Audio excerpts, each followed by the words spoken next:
Hello' মোৰ মৰমৰ ছাত্ৰ ছাত্ৰীসকল, তোমালোক আটাইকে মই মোৰ ইউটিউব চেনেল লাৰ্ণিং ৰুমলৈ স্বাগতম জনাইছোঁ। আশা কৰোঁ তোমালোক সকলোৱে ভালে আছা আৰু ঘৰত খেলা ধূলাৰ লগতে পঢ়া শুনাও কৰি আছা। আজি আমি পঞ্চম শ্ৰেণীৰ ইংৰাজী কিতাপৰ lesson number 6 the joy of living নামৰ পাঠটো আলোচনা কৰিম। আহাচোন এতিয়া পাঠটোলৈ আগবাঢ়ো। দ্য জয় অফ লিভিং তাৰমানে কি? লিভিং মানে জীয়াই থকা আৰু জয় মানে আনন্দ বা জীয়াই থকাৰ আনন্দ। এইটোনো কি কথা হয়নে? জীয়াই থকাৰ আনন্দ। জীয়াই থকাৰ আনন্দ মানেনো কি? আমাৰ এই পাঠটোৰ পৰা আমি গম পাম। চাবা এতিয়া আমি লেচনটো আৰম্ভ কৰিম। ৰিড দ্য ফলোয়িং, তলৰখিনি পঢ়িব দিছে আমাৰ তলত থকাখিনি। We all love games and sports, আমি সকলোৱে খেল ধেমালি ভাল পাওঁ। উই ৱাটছ দেম ইন দ্য ফিল্ড, আমি এইবোৰ ক'ত চাওঁ? ফিল্ডত চাওঁ হয়নে? পথাৰত, খেলপথাৰত চাওঁ। ইন দ্য ট্ৰেক, য'ত আমি দৌৰোঁ ট্ৰেকবিলাক তাতে গম পাওঁ। And in the television sports প্ৰগ্ৰামছ, আৰু যোনবিলাক খেলৰ চেনেল থাকে আমাৰ টিভিবিলাকত যে আহে খেলৰ চেনেলবিলাক তাতে আমি দেখা পাওঁ হয়নে? These are some of the expressions that you may have heard. কি কৈছে? ইয়াতে তলত কিছুমান আমাক এক্সপ্ৰেশ্যন দিছে যে আমি সেইবোৰ খেলৰ যেতিয়া খেলবোৰ চাই থাকোঁ তেতিয়া আমি শুনা পাওঁ। হা, কি চাওঁ? কি শুনো? আমি চাওঁ। হা, 1 নম্বৰ ছবিখন দেখিছানে? কি হৈছে? দৌৰি আছেনে ছোৱালীজনী? এতিয়া কি কৈছে? With the last bit of strength Smita ran to the finish line. কি কৈছে? স্মিতাই নিজৰ দেহত থকা সেই শক্তিখিনি প্ৰয়োগ কৰি পূৰা দৌৰিছে ক'লৈকে? Finish line. ফিনিছ লাইন মানে কি? আমাৰ এনেকৈ দৌৰ খেলবিলাকত এফালৰ পৰা দৌৰ আৰম্ভ হয়, সন্মুখত তাৰ বেলেগে সন্মুখত এডাল ৰছী থাকে নাই, যোনডাল পাৰ কৰিলে আমাৰ ফাৰ্ষ্ট ছেকেণ্ড থাৰ্ড পাওঁ আমি, সেইডালক কয় ফিনিছ লাইন। হা, ফিনিছ লাইনলৈকে স্মিতাই কেনেকৈ দৌৰিছে? With the last bit of strength, তাৰমানে কি কৈছে? নিজৰ দেহত থকা সেই শক্তিখিনি প্ৰয়োগ কৰি পূৰা দৌৰিছে। বুজি পাইছা? তাই কি কৈছে? বি নম্বৰটো চাওঁ। ল'ৰাটোৱে ছোৱালীজনীৰ ফালে ৰিংটো দলিয়াই দিছে, দেখিছানে এইখন? Throw' the ring to her, কি কৈছে? ৰিং তাইলৈ দলিয়াবলৈ দিছে। এতিয়া চিটো চাওঁ। চিটোত কি কৈছে চোৱা? She hit the ball over the net, তাই কি কৈছে? বলটো নেটৰ ওপৰেদি মাৰি পঠিয়াইছিল। চি হিট বুলি কৈছে। আচলতে চি হিটছ হ'ব লাগে, কিন্তু এই হিট মানে হৈছে পাষ্ট টেন্সত কৈছে এইটো হয়নে? সেইকাৰণে চি হিট বুলি কৈছে। এইটো আমি পিছত যেতিয়া আমি ডাঙৰ হ'ম তেতিয়া আমি বুজিম। হা, কি কৈছোঁ মই? এইটো she hit the ball over the net মানে হৈছে তাই বলটো নেটখনৰ ওপৰেদি মাৰি পঠিয়াইছিল। হ'ব, এতিয়া আমি মেইন লেচনটোলৈ আগবাঢ়ো। আহা, read the following story about a boy name Tarun, এটা তৰুণ নামৰ ল'ৰা এজনৰ বিষয়ে গল্প এটা পঢ়োৱা। হা, তলত দিয়া আছে। হা, কাৰ ষ্টৰি? তৰুণ নামৰ ল'ৰাটোৰ ষ্টৰি। হা, চাবা।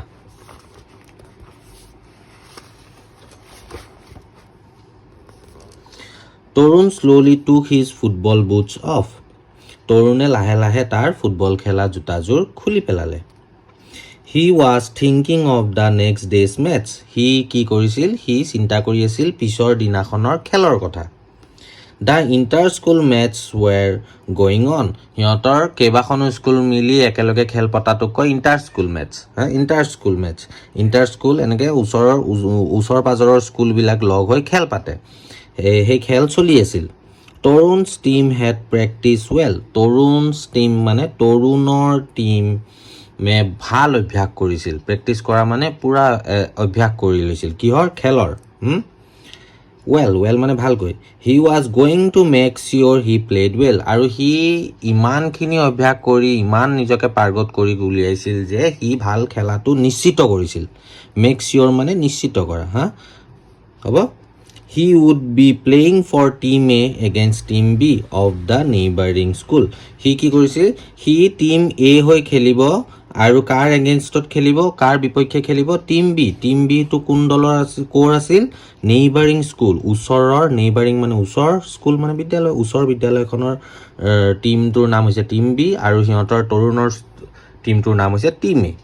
ঠিক আছে? সি চিন্তা কৰিছিল tomorrow's match will be the most important one for team A, এই দলৰ কাৰণে কাইলৈৰ মেটছখন বৰ গুৰুত্বপূৰ্ণ হ'ব বুলি সি চিন্তা কৰিছিল। কোনে চিন্তা কৰিছিল? তৰুণে।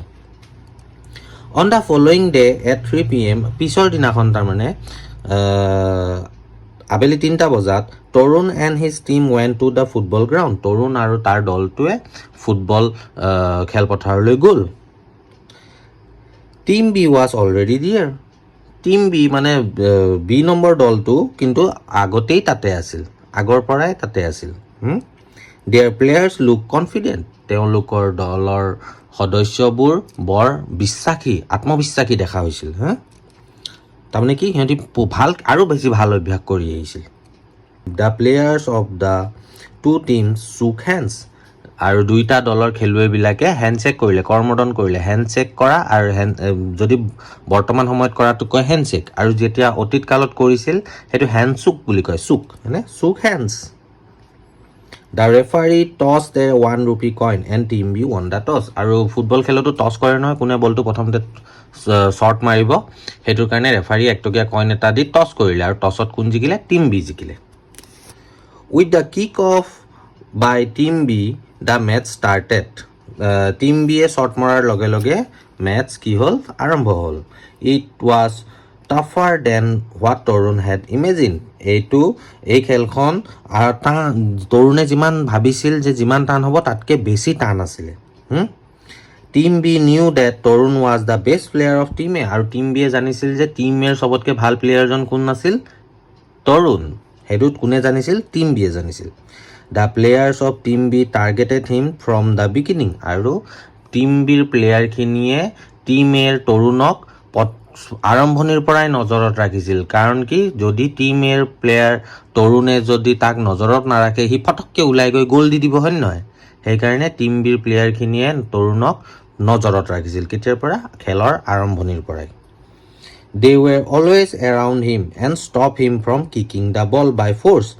তেওঁলোক কি কৰিছিল? টিম বিৰ প্লেয়াৰখিনিয়ে প্ৰতিটো সময়তে তৰুণক ঘেৰি ধৰিছিল আৰু তাক জোৰকৈ বলটো মাৰিবৰ কাৰণে বাধা দিছিল। He was pushed to the ground several times. আৰু সি খেলপথাৰত খেলি থকাৰ মাজতে বহুতবাৰ তাক পুছ কৰিছিল, ঠেলি পঠিয়াইছিল, ধাক্কা দিছিল। ফুটবল খেলোঁতে হয় নহয় তেনেকুৱা, দৌৰি আছে মাজতে কোনোবাই আহি গটা এটা মাৰি দিলে, তেনেকুৱা। The game was getting rough. আৰু খেলখন লাহে লাহে অলপমান উগ্ৰ হৈ গৈছিল। উগ্ৰ মানে কি? খঙত চবৰে অলপমান ৰাফ বিহেভ বুলি কয় যে, খঙাল বিহেভ কৰিছিল। In the second half the referee had a tough time controlling team B. আৰু পিছৰ হাফত ৰেফাৰীৰ বহুত কষ্ট হ'ল টিম বিক নিয়ন্ত্ৰণ কৰা। টিম বি তাৰমানে ইমান খঙাল হৈ গ'ল, ইমান ৰাফ গেম খেলিছে যে টিম বিক কণ্ট্ৰল কৰাটোৱে বৰ টান হৈ গ'ল। তৰুণে চিন্তা কৰিছিল, I must act fast to score a goal. তৰুণে কি চিন্তা কৰিছিল? যে মই বহুত স্পীডত খেলিব লাগিব, বহুত জোৰে খেলিব লাগিব, নহ'লে মই গ'ল দিব নোৱাৰোঁ। গ'ল দিবলৈ মই এতিয়া যিমান স্পীডত খেলি আছোঁ তাতকৈ আৰু স্পীডত খেলিব লাগিব, আৰু ভালকৈ খেলিব লাগিব। Time is running out. সময় গৈ আছে। If this continues we shall lose the match. আৰু যদি এনেকুৱাই হৈ থাকে আমি খেলখন হাৰিম। He ran very fast and reach the ball. সি তাৰপিছত কি হ'ল? বহুত জোৰে দৌৰিলে আৰু বলটো পালে। দ্য ফিল্ড ৱাজ ক্লিয়াৰ নাও। আৰু ফিল্ডটো সন্মুখত যেতিয়া বলটো পালে সন্মুখত কোনো প্লেয়াৰ নাই। It was going to be a sure shot. আৰু এইটো কি হৈছে? যেতিয়া সন্মুখত কোনো প্লেয়াৰেই নাই আৰু তৰুণৰ হাতত চবতকৈ বেষ্ট প্লেয়াৰটোৰ হাতত বলটো আছে, তাৰমানে এইটো চিয়'ৰ গ'ল হ'বই, হয়নে? Sure shot. But suddenly Tarun stop. কিন্তু হঠাতে তৰুণ কি হ'ল? ৰৈ দিলে। He did not kick the ball. আৰু সি বলটো কিক নকৰিলে, বলটো শ্বট নামাৰিলে, বলটো নুগুৰিয়ালে। Both teams were surprise.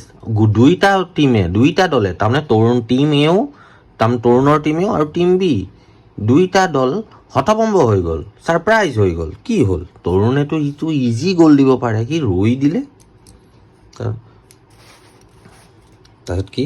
Tarun saw that the referee had not notice the goalkeeper of team B lying injured near the goal post. তৰুণে দেখিছিল কি? The referee had not notice. ৰেফাৰীয়ে নটিছ কৰা নাই, ৰেফাৰীয়ে নজৰ কৰা নাই। দ্য গ'লকিপাৰ অফ টিম বিৰ goalkeeper lying injured near the goal post. পৰি আছে, ইনজিয়ৰ হৈ, আঘাতপ্ৰাপ্ত হৈ গ'ল পোষ্টৰ ওচৰত পৰি আছে। কোন পৰি আছে? টিম বিৰ গ'লকিপাৰজন। আৰু সেইটো ৰেফাৰীয়ে যে দেখা নাই, সেইটো কোনে গম পালে? তৰুণে গম পালে। তৰুণ ছিগনেল টু দ্য ৰেফাৰী, তৰুণে ৰেফাৰীজনক ইংগিত দি মাতিলে। The referee blew the whistle and stop the game, আৰু ৰেফাৰীয়ে তেতিয়া হুইচেল বজাই দিছিল আৰু খেলখন ৰখাই দিছিল। Tarun's team members were angry, তৰুণৰ দলৰ সদস্যবিলাক খেলুৱৈবিলাকৰ বিৰাট খং উঠিছিল। Why didn't Tarun kick the ball, তৰুণে কিয় বলটো নুগুৰিয়ালে, কিয় বলটো শ্বট নকৰিলে। It was going to be a sure goal, আৰু সি শ্বট কৰি দিলেই যিহেতু গ'লকিপাৰে পৰি আছে, গ'ল পষ্ট খালী, চিয়'ৰ এটা গ'ল হ'লে হয়। But the referee told the boys, কিন্তু ৰেফাৰীয়ে ল'ৰাবিলাকক কৈছিল what Tarun did was quite right, তৰুণে যি কৰিছিল সেয়া একদম সত্য, একদম শুদ্ধ। বুজি পাইছা? Tarun's action seem to touch the hearts of team B, তৰুণৰ যি কাৰ্য কৰিলে, তৰুণ একশ্যনছ মানে তৰুণৰ যি কাৰ্য কৰিলে সেইটোৱে টিম বিৰ হৃদয় চুই গ'ল, টিম বিৰ সদস্যসকলৰ হৃদয় চুই গ'ল।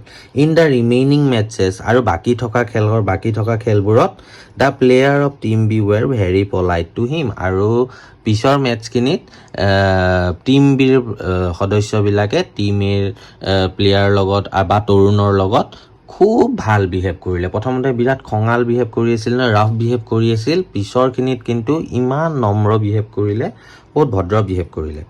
Everyone realize that football is not only about scoring goals, আৰু চবেই বুজি উঠিলে যে ফুটবলটো অকল গ'ল দিয়াটোৱে খেল নহয়।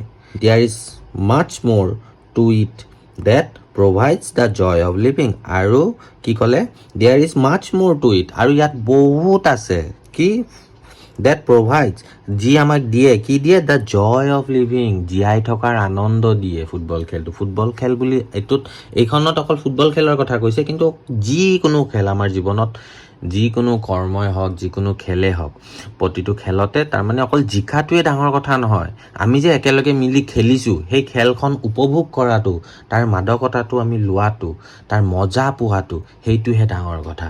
আমি ধৰি লোৱা দৌৰ খেল এটা খেলিলোঁ চবে একেলগে, দৌৰ খেল খেলোঁতে আমি বেলেগ এজনক লেং মাৰি পেলাই থৈ আমি ফাৰ্ষ্ট হৈ একো লাভ নাই। গোটেই ৰাইজে দেখা পাব, চব মানুহে দেখা পাব, আমি বেলেগ এটাক ভৰিত ধাপকৈ মাৰি থৈ আহি আমি ফাৰ্ষ্ট হৈ আমি কোনখন মুখেৰে আমি প্ৰাইজটো ল'ম। আমাৰ নিজৰে কেতিয়াবা মনত পৰিলেও আমি বেয়া লাগি যাব, সেই ল'ৰাটোৱেতো ভৰিখনত দুখ পাব, বা পৰিৰ পিছতে হাতত দুখ পাব, নাকত দুখ পাব। সেই ল'ৰাটোক যেতিয়া পিছদিনাখন আমি লগ পাম, সি মোক কি বুলি ক'ব, ইছ তই মোক হ'লে লেং মাৰি পেলাই তই জিকিলি, তেতিয়া আমাৰ মনটো নিজে নিজে বেয়া লাগিব। আমি ফাৰ্ষ্ট প্ৰাইজটো পায়ো নোপোৱা নিচিনা ভাল আমাৰ ফিল হ'ব, আমাৰ উপলব্ধি হ'ব, হয়নে? তাৰ মানে কি, আমি যিকোনো খেল নেখেলোঁ কিয়, যি কাম নকৰোঁ কিয়, বেলেগৰ লগত কেতিয়াও বেলেগে যাতে দুখ নাপায়, বেলেগে যাতে সেইখিনিত একো আঘাত নাপায়, সেইটোৰ প্ৰতি আমি বহুত লক্ষ্য কৰিব লাগে। এই গল্পটোৰ পৰা আমি এইখিনিয়ে শিকিলোঁ। তাৰমানে কাকো একো আমনি নকৰাকৈ, আঘাত নিদিয়াকৈ, বিপদত নেপেলোৱাকৈ আমি সকলো কাম কৰাটোৱে আমাৰ জীৱনৰ লক্ষ্য হোৱা উচিত। ঠিক আছে, তেনেহ'লে এইখিনিয়ে আছিল এই টপিকটোৰ মূল জানিবলগীয়া কথা। আশা কৰোঁ তোমালোক সকলোৱে পাঠটো বুজি পাইছা, আৰু যদি ভিডিঅ'টো ভাল লাগে লাইক, শ্বেয়াৰ আৰু ছাবস্ক্ৰাইব কৰিব নাপাহৰিবা। মই তোমালোকৰ সুবিধা হোৱাকৈ সকলো পাঠৰ ভিডিঅ' এই চেনেলটোত দি থাকিম। তেনেহ'লে আজিলৈ আহোঁ, বাই বাই।